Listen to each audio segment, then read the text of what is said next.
क्योंकि मुझे नहीं लगता कि करोड़पति बन जाने से सुख आ जाता है, ऐसा बिल्कुल जरूरी नहीं है। अगर ऐसा होता तो अरबों के महलों में रहने वाले लोग भी सोने से पहले नींद की गोलियां नहीं खाते। तो जितना बड़ा आदमी होगा उसका सुख चैन छिन जाता है। तो धनवान होना बड़ी बात नहीं है। चलिए जाते जाते बता देती हूँ, रामचरितमानस किष्किंधा कांड 22वां दोहा, चौथी चौपाई। सोई गुणज्ञ सोई बड़ो भागी, दुनिया में धनवान होना पीछे तक के आज तो जहां तक भी लोग बैठे हैं सावधान, दुनिया में धनवान होना बड़ी बात नहीं है, दुनिया में पदवान होना बड़ी बात नहीं है, दुनिया में यशवान होना बड़ी बात नहीं है, लेकिन दुनिया में गुणवान होना बहुत बड़ी बात है। आप सब गुणवान बने, आप सब किसी के काम आए, आप सब किसी को अपना समझें, आप किसी के लिए कुछ अच्छा कर जाए, यही राम कथा सिखाती है। राम कथा ये नहीं कहती कि कथा सुनोगे तो स्वर्ग मिल जाएगा। मैं ऐसे किसी भी भ्रम में डाल करके आपको यहाँ तक नहीं बुलाना चाहती हूँ कि लालच दे दूं। तो लालच दुनिया का हो या आध्यात्म का, लालच होता है। तो लालच में आकर के आप यहाँ आए कि बैकुंठ में हमारा प्लाट पक्का हो जाएगा, तो मैं क्लियर बता दूं कि मेरे खुद के ठिकाने नहीं है कि मुझे जगह मिलेगी कि नहीं, तो मैं आपका रिजर्वेशन कंफर्म नहीं करा सकती। लेकिन एक बात तो तय है, मैंने कहा है पहले भी कि राम कथा करने वाले, राम कथा कराने वाले और राम कथा सुनने वाले कभी बैकुंठ नहीं जाते। शायद आपने पाताल घुटकुरी में सुना होगा कि राम कथा करने वाले जितने लोग यहाँ सोच कर बैठे हैं कि अपने को बैकुंठ मिल जाएगा, सब पूजा पाठ सब करेंगे तो उधर पक्का होगा, तो सुन लीजिए सावधानी से। राम कथा सुनने वाले श्रोता, राम कथा कराने वाले आयोजन समिति, महिला मंडल और राम कथा करने वाले यानी कि मैं स्वयं, हम सब की बात है कि राम कथा करने वाले, सुनने वाले, कराने वाले बैकुंठ में नहीं जाते। ये तीनों जहां जाकर बैठ जाते हैं उस स्थान को बैकुंठ बना सकते हैं। और बताइए 8 दिन से आपको बैकुंठ मिला या नहीं? यहाँ पर इससे बड़ा बैकुंठ और कहाँ ढूंढोगे? मरने के बाद किसको पता है क्या मिलेगा क्या नहीं मिलेगा। मैं तो देखिए कल में बहुत कम विश्वास रखती हूँ।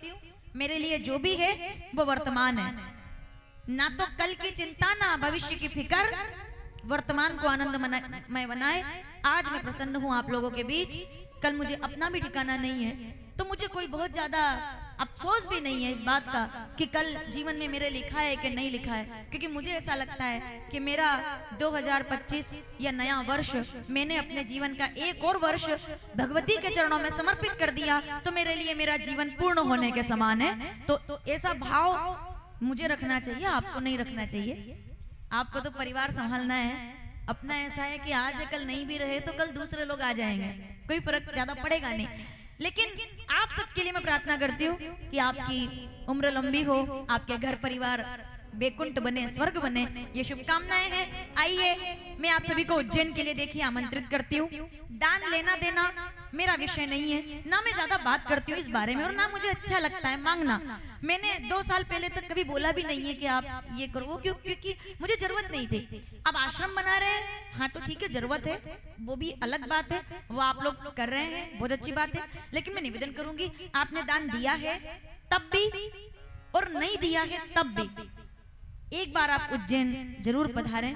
और आप उज्जैन जब भी आए तो आपको कहीं यहाँ वहां नहीं जाना है। जो बुजुर्ग माता है ना, बहुत जल्दी अगर ईश्वर मेरी इच्छा पूरी करे, बहुत जल्दी एक ऐसा हम बना रहे हैं व्यवस्था कि जो बुजुर्ग माताएं हैं, जरूरी नहीं है कि आप दुखी हो घर से इसलिए मैं बुला रही हूँ आपको, आप सुखी हो तब भी अपने बच्चों से बोल देना कि 1 महीने घर आप संभालो, अब हम भगवान का भजन करने उज्जैन जा रहे हैं, 1 महीने बाद वापिस आ जाएंगे, ठीक है ना।